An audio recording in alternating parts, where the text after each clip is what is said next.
शिक्षा और स्वास्थ्य, ये मेरे इलाके में, मेरे हिमाचल में, मेरे बैजनाथ में इनको हम प्राथमिकता देंगे।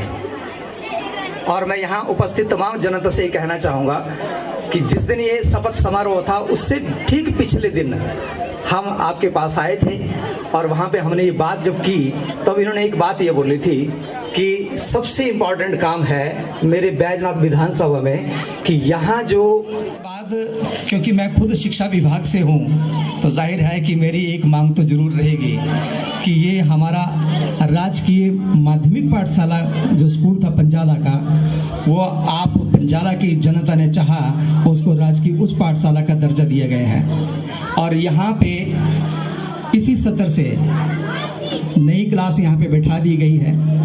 भट्टू स्कूल का जो इलाका है वो उन लोगों के लिए भी पंजाला नज़दीक है। तो मैं चाहूँगा कि जैसे जैसे अब हमारे बच्चों की स्ट्रेंथ बढ़ रही है और हाई स्कूल का दर्जा मिला है तो मैं चाहूँगा महोदय कि आप हमारे विद्यालय के लिए कम से कम 3 कमरे जरूर सुनिश्चित करवाएं, 3 कमरे बच्चों के लिए, ताकि उसमें बच्चों के एक साइंस लैब हो और बाकी 2 कमरे जो बच्चों के बैठने के लिए हो जाएं। आप ये जो हमारे 5 साल जो होंगे इसमें बैजनाथ के हॉस्पिटल का आप ये कायाकल्प कर दीजिएगा। ये बहुत ज़रूरत है, बहुत बड़ी ज़रूरत है, आम पब्लिक की ज़रूरत है, क्योंकि यहाँ हमें टांडा से नज़दीक भी कोई हॉस्पिटल नहीं है और टांडा में तो इतनी भीड़ है, लगता है वो मिनी पीजीआई है, वहाँ पे भी बिना सिफारिश के काम नहीं होते। अगर यहाँ पे बच्चों के लिए एक छोटा सा पार्क बन जाए, छोटे बच्चों के लिए, उनके लिए झूले वगैरह कुछ ऐसा, तो वो ज़रूर यहाँ पे आप लगवाएं, ताकि छोटे बच्चों को क्या होता है कि छोटे बच्चों को स्कूल लाने में, क्योंकि पहली बार उन्होंने अपना घर छोड़ना होता है, अपने मम्मी पापा को छोड़ के स्कूल आना होता है, तो उनको यहाँ पे चाहिए खेल, उनको चाहिए खिलौने, उनको ऐसी चीज़ें चाहिए, क्योंकि पहली बार बच्चा स्कूल आता है वो, तो ये तभी संभव होगा अगर यहाँ पे थोड़ी सी जगह हमारे पास जो है, यहाँ पे अगर हम बच्चों के लिए पार्क बना सकें तो ये बहुत बड़ी बात होगी हमारे लिए। आओ झुककर सलाम करें उनको जिनके हिस्से में ये मुकाम आता है।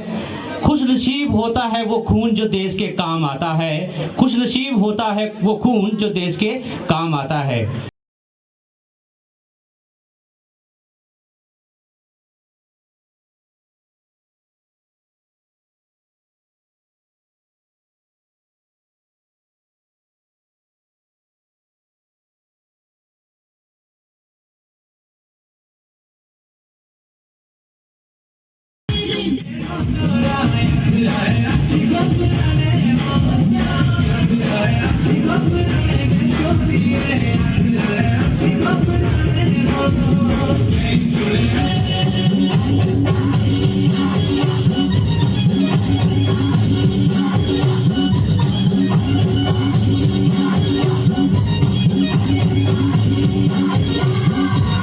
जब भी पंजाला गांव का कोई भी निवासी मिलना चाहे मिल सकता है, अपनी समस्या का निदान करवा सकता है। इसलिए मैंने चुनाव लड़ा है और आप लोगों ने बड़ी उम्मीद से विधानसभा में भेजा है। इस उम्मीद में मैं खरा उतरूंगा, भरसक प्रयत्न करूंगा आप लोगों की सेवा हो। वैसे तो पूरा इतना इलाका है, सेल है, पंजाला है, भट्टू है, संसार है, मड़ेड़ है, सब ने मेरे पक्ष में मतदान किया। हाथी है, कोई भी पीछे नहीं रहा है। हर पोलिंग स्टेशन से बढ़त मिली है। चुनावों के पहले कांग्रेस पार्टी ने प्रदेश के लोगों से 10 गारंटी वायदे किए थे। सारी गारंटियां मंजूर होंगी। 1500 रुपये महिलाओं को मिलेंगे। उस तरफ सरकार ने काम करना शुरू कर दिया है और जो भी 10 गारंटियां हैं उन्हें जल्दी से जल्दी प्रदेश में लागू किया जाएगा, ताकि लोगों से किए हुए वायदे पूरे हों और लोगों का यकीन कांग्रेस पार्टी पे बना रहे। वैसे तो हिंदुस्तान को आजाद कराने में कांग्रेस पार्टी की महत्वपूर्ण भूमिका रही है। कांग्रेस पार्टी के कई नेता आजादी के आंदोलन में शहीद हुए हैं, अपनी कुर्बानी उन्होंने दी है, इस देश को आजाद करवाया है। गांव-गांव में सड़कें, स्कूल, बिजली, पानी सारी कांग्रेस पार्टी की देन है। आज जो लोग कहते हैं कांग्रेस ने कुछ नहीं किया, वो मूर्खों को दुनिया में रहते हैं, तो इंसानों की दुनिया में नहीं रहते। जो पढ़े लिखे लोग हैं भली भांति जानते हैं, जितना विकास का खांचा सीखा है, जितना विकास यहाँ हुआ सब कांग्रेस पार्टी की देन है। आज हम किस ओर जा रहे हैं? महंगाई, बेरोजगारी, इस तरफ कोई नहीं बोलता कि हमने महंगाई और बेरोजगारी दी है। बोलता है कोई? हम सरकार में हैं और हिमाचल प्रदेश में कांग्रेस सरकार विकास में विश्वास रखती है। विकास करेंगे, इस प्रदेश में जो कमियां हैं उन्हें दूर करने का प्रयत्न करेंगे। यहाँ हेडमास्टर साहब ने ठीक कहा, मेरा दृष्टिकोण राजनाथ में साफ है। यहाँ की स्वास्थ्य सेवा सुदृढ़ हो, लोगों के लिए इलाज के लिए धक्के न खाने पड़े। राजनाथ के हॉस्पिटल को तंदुरुस्त करूंगा, यहाँ जो भी कमियां मैं दूर करूंगा और इसे अपग्रेड करने का पूरा प्रयत्न करूंगा। जमीन हमारे पास मौजूद है, यहाँ अच्छा हॉस्पिटल हो, लोगों को स्वास्थ्य सेवाएं के लिए बाहर ना भटकना पड़े।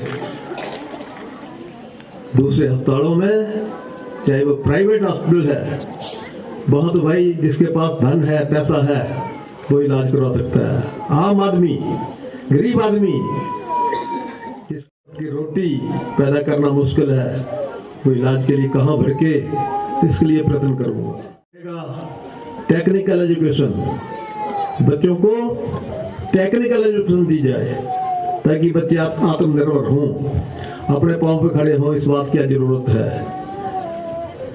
और बढ़ती हुई महंगाई पे काबू पाने के लिए सरकार प्रयत्नशील है। हमने प्रयत्न शुरू किए हैं, इसका रिजल्ट बहुत जल्दी सामने आएगा।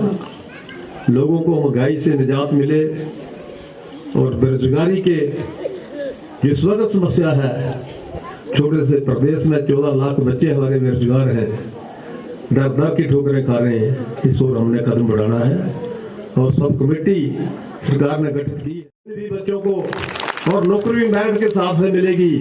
ये नहीं है पीछे चैन बोर्ड भंग करना पड़ा मेरपुर का, कितनी धांधली थी उसमें। पिछली सरकार के समय में पुलिस भर्ती, अरे 2-2 बार पेपर लीक हुए, किसके नाक तले वो पेपर लीक हुए, तो सरकार को सोचना चाहिए। और हमारी मांग थी कि सीबीआई इंक्वायरी होनी चाहिए, कोई इंक्वायरी नहीं हुई, क्योंकि उसमें बड़े बड़े मगरमच्छ फंसने कि किशोरी लाल जनता के लिए विधानसभा में गया है और जनता की हर बात को सुन के उसका समाधान करूंगा। और आदि कुछ ना कहता हुआ जो यहाँ बच्चे आए हैं, उन्होंने प्रोग्राम यहाँ पेश किया। उनकी मिठाई के लिए मैं नगद 2100 रुपया देना चाहता हूँ। बच्चे कृपया यहाँ आ जाएं और मिठाई मंगवा के बांटे में खुद। यहाँ एक नक्कर दल है, बच्चों ने अच्छा प्रोग्राम किया, दूसरे बच्चों को बुला लो, आप इकट्ठा ही सबको पैसे देंगे, इनको मिठाई का इंतजाम कर ले अपना।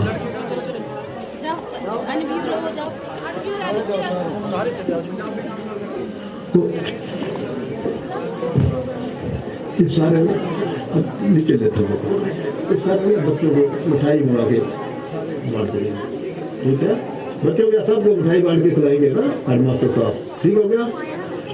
जितने लोग यहाँ आज आए हैं, पुनः जिन्होंने चुनावों में मेरे पक्ष में मतदान किया, जिन्होंने नहीं भी किया, मैं सबका एमएलए हूँ। और फिर गुजारिश करना चाहूंगा, किसी को कभी भी मेरी जरूरत पड़े, जहां भी, अब मैं अवेलेबल हूँ, मुझसे मिल सकते हैं। सभी आप यहाँ आए, सभी का बहुत बहुत धन्यवाद। जय हिंद, जय हिमाचल, जय बाबा।